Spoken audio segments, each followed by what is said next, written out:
Welcome to the world of amazing aircraft. Let us have a look at these wonderful flying machines. The Ilyushin IL-76 is a multi-purpose 4-engine turbofan strategic airlifter designed by the Soviet Union's Ilyushin Design Bureau.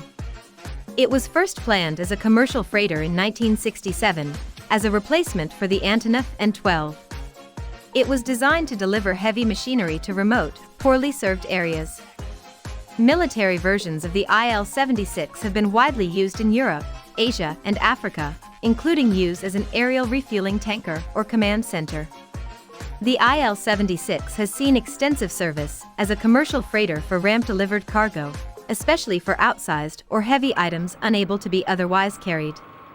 It has also been used as an emergency response transport for civilian evacuations, as well as for humanitarian aid and disaster relief around the world. Due to its ability to operate from unpaved runways, it has been useful in undeveloped areas. Specialized models have also been produced for aerial firefighting and zero-G training.